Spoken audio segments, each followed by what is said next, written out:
Jumpa lagi dengan saya Sekjen PBSI Paramanugroho dalam ICF Podcast. Kali ini kita akan berbincang-bincang dengan Ardika Teja Winata, salah satu atlet BMX freestyle di Indonesia. Cukup berpengalaman karena dia mungkin sudah 3 kali balapan atau lebih balapan di luar negeri. Nanti kita dengarkan seperti apa sih pengalaman dia dan harapan dia tentang BMX freestyle di Indonesia.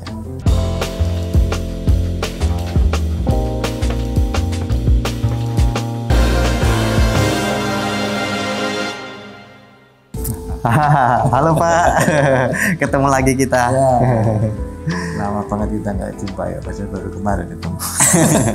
Gimana Pak kabarnya? Baik. Weh, syukurlah. Sehat kan? Kakimu gimana kaki? Kaki Harus dioperasi. harus. Nanti kita cari waktu yang terbaik lah. Operasi udah selesai kan event tahun ini kayaknya sudah selesai. Event ini kayaknya sih udah sih Pak. Kemarin terakhir IOXC. Terakhir IOXC. Di situ menang ya. Alhamdulillah peringkat 1 Pak. Wow. Iya. Bagus lah. Selamat. Iya Pak, makasih. Kita ketemu pertama kali tahun berapa ya? 2018 kalau nggak salah ya di. Iya. 2018 di BSD Extreme Park. Itu eventnya Kejurnas Pak. Ya, pertama kali PBSI ataupun Aisyah bikin Kejurnas ya. Iya, yang pertama kali BMX freestyle ya. Gimana rasanya waktu itu? Nggak nyangka kan kok ada Kejurnas balap sepeda BMX freestyle gitu. Ya. Awalnya sih nggak nyangka kan, biasanya kan event-event underground kalau BMX-nya gitu kan.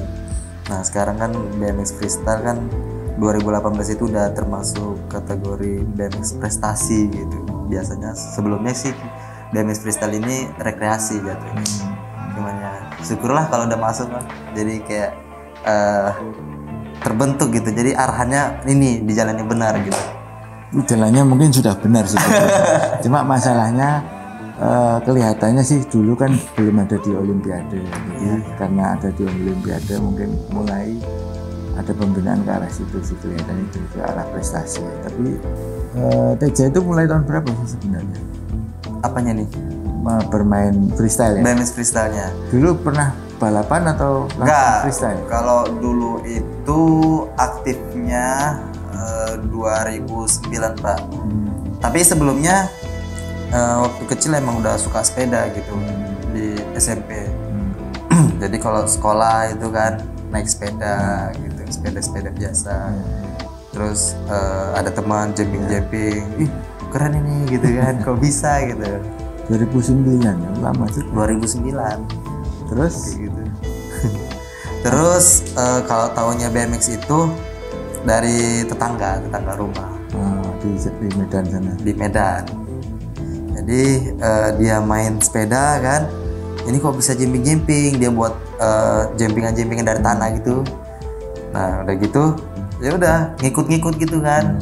Akhirnya pengen nih, penasaran gitu kan, kok enak gitu. Habis itu jatuh penasaran. Nah dari penasarannya itu jadi pengen jadi ketagihan gitu Pak. Nah ya udah akhirnya cobalah ikut setiap teman nongkrong jalan tiap malam minggu gitu kan, sepedahan gitu. Udah habis itu sampai ke sininya 2009 itu udah ada ini Pak, organisasi namanya Asosiasi BMX Indonesia Sumatera Utara di Medan. Jadinya masuklah organisasi situ. Terus lihat tuh waktu itu di Taman Deli Pak, Kolam Raya kalau kita bilangnya. Nah di situ ada tempat jumpingan. Terus kita lihat, ini apa lagi, beda lagi gitu kan. Kok tinggi terbangnya gitu. Jadi akhirnya suka main ke situ. Terus ada yang ngarahin di sana, kayak pengurusnya gitulah. Terus dibilangnya, Teja, bukan Teja sih, belum mau kenal waktu itu. Hei kamu sini gitu katanya.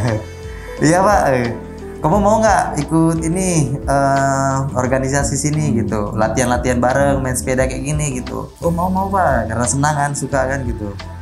Ya udah besok kamu kesini, tapi pakai helm, pakai sepatu. Waktu itu kan nggak kenal helm, nggak kenal pakai sepatu gitu, udah pakai sendal aja gitu kan. Nah ya udah akhirnya besoknya ke situ. udah akhirnya gabung main 2009. Itu udah aktif lah, udah tahu nih kemana nih arah tujuannya gitu. Terus triknya itu dari mana? Nyontoh apa ngelihat yang dari YouTube di luar atau gimana? Kalau trik triknya. ya, kalau trik-trik itu sih awalnya dari teman-teman yang main sepeda di situ juga, di sekitar situ. Jadi dia bisa jumping, sharing lah gitu, jadinya belajar gitu. Gimana caranya biar bisa sampai landing gitu. Oh yaudah, kamu belajar ini aja, fokusin ini. Nanti kamu udah bisa jumpingnya udah stabil, di udara udah enak gitu. Baru kamu nanti pelan-pelan triknya lepas tangan satu gitu. Habis itu nanti X up, trik X up gitu. Udah gitu tabletop. Nah pelan-pelan dari situ belajar. Udah bisa nguasain itu, cari trik-trik yang lain ya, dari video-video luar negeri gitu kan, dilihat, wih keren ini. Nah nanti kita mau belajar ini, trik ini gitu, ya udah kita post gitu, play di post gitu kan. Oh ini gerakan kakinya kayak begini, tangannya begini gitu. Akhirnya pelan-pelan bisa kayak belajar tailoring kayak gitu. Di luar sana kan kalau mereka belajar itu kan ada kolam busanya kan. Iya. Kalau kalian di sini gimana itu? Pakai apa kolam busa atau nyemplung ke air atau gimana? Jadi di kolam raya itu ada kolam Pak, dan namanya juga kolam ya, kolam raya gitu kan, Taman Deli.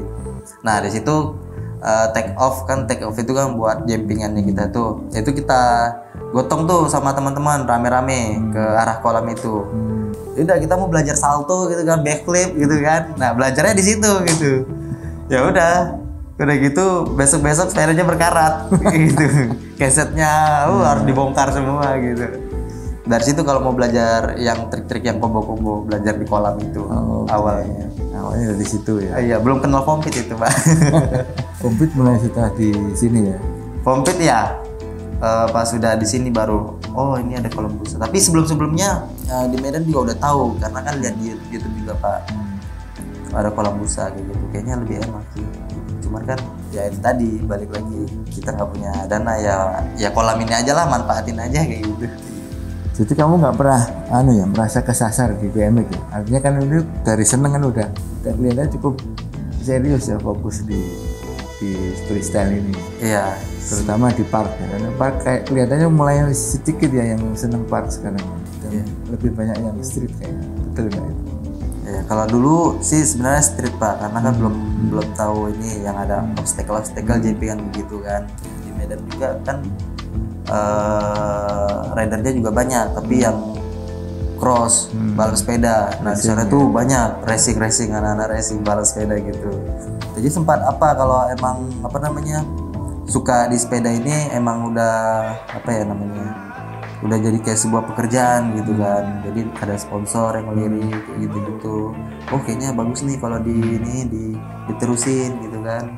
Nah akhirnya ya udah main ada kompetisi, menang gitu. Dari situ kayak ketagihan gitu kan. Ya udah akhirnya terjun aja udah. Kayak gitu. Sampai sekarang ya. Sampai sekarang. Terus apalagi kan pernah ikut di internasional. Kalau kita lihat kan sebenarnya kan secara kuat tekniknya, artinya jenis triknya kan nggak kalah, macam variasinya nggak kalah. Apa yang membuat susah di luar? Bedanya apa sih dengan yang ada di kita?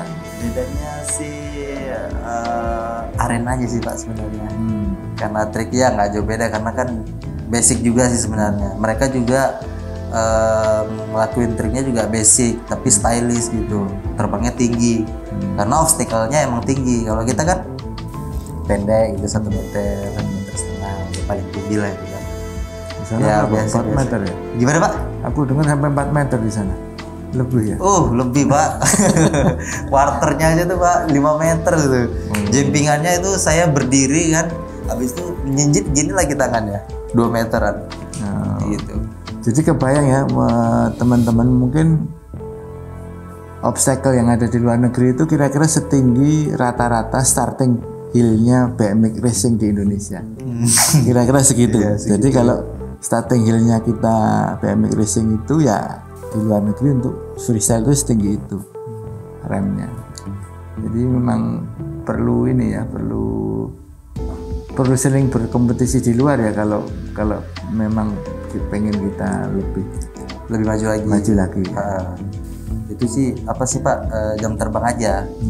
Biasanya sih kalau awal-awal itu pas diajak keluar negeri gitu kan, awalnya pertama di Malaysia tuh Pak gitu kan, alatnya sih nggak jauh beda sama kita, cuman mereka juga lebih bagus-bagus, susunan obstacle-nya tinggi juga gitu.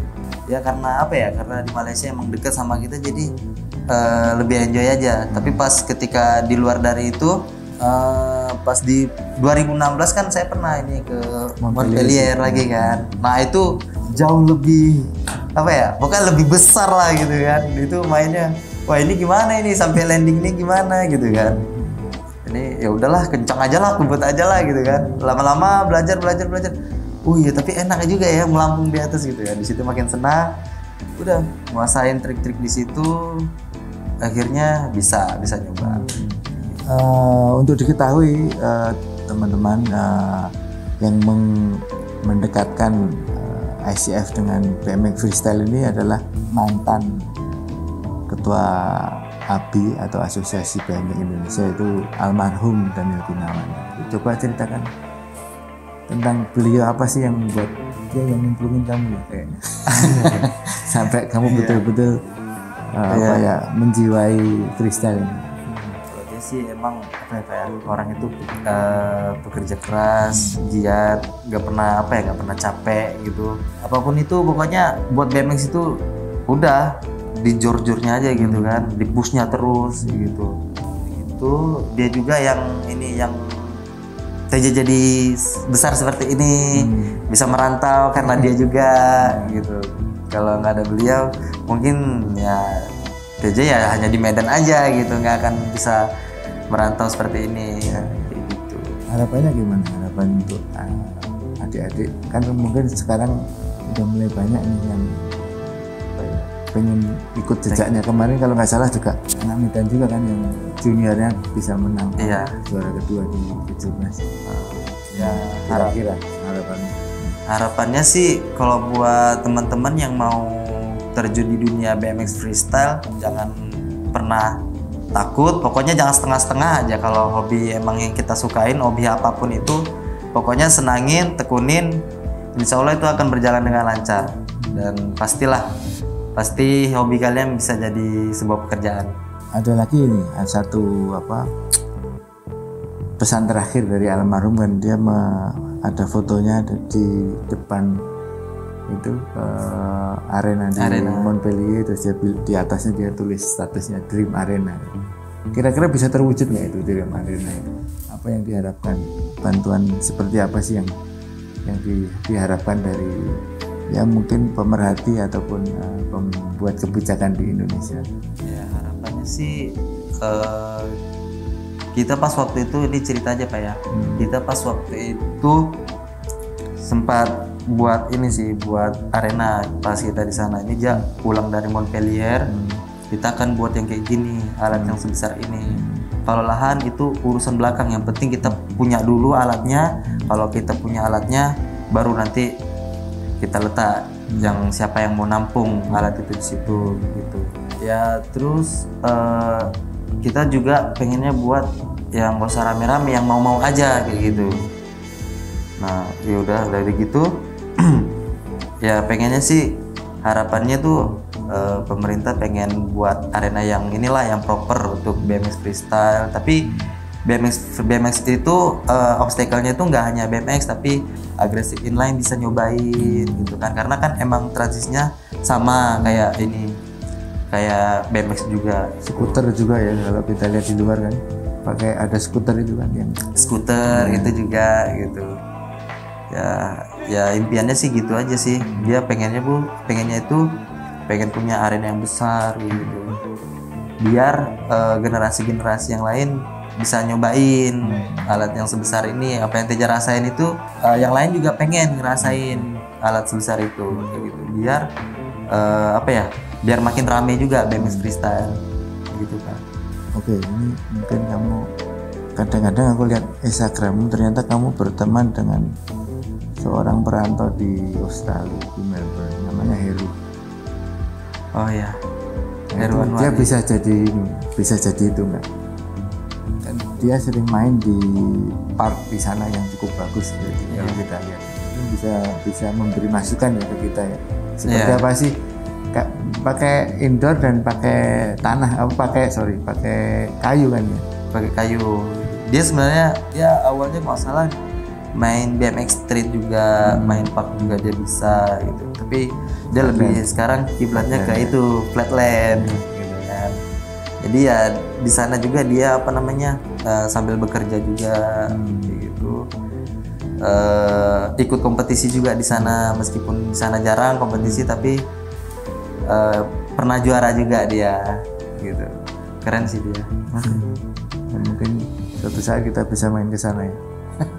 Amin, semoga Pak bisa ke sana. Main di park yang di sana. Tapi di sana katanya sih dari teman-teman yang pernah ke Australia, di sana setiap taman itu ada park, Pak. Ya. Kayak gitu. Iya, kayak gitu. Wah, serius iya. Keren di sana. Wah. Cuman jarangnya di sana jarang kompetisi. Ya, kayak gitu. Tapi mungkin kalau buat pelatihan mungkin lebih dekat kan kalau di Australia itu kan. Iya. Harus ke Eropa. Malah di sana itu yang rider pemulanya atau juniornya itu mainnya udah hampir kayak Logan Martin, Mbak. Bayangin. Juara dunia dan juara Olimpiade dari sana. Jadi mungkin nggak salah ya kalau kita berlatih di sana. Kira-kira gitu ya. Keren sih. Cukup ya kira-kira sekilas lah teman-teman bincang-bincang kita hari ini dengan Teja. Orang Medan yang panggilannya Teja ini ya mungkin hanya satu. Semoga dia sukses di karirnya. Amin. Dan BMX Freestyle bisa berkembang dengan baik ke depan. Terima kasih. Sampai jumpa lagi di episode yang lain.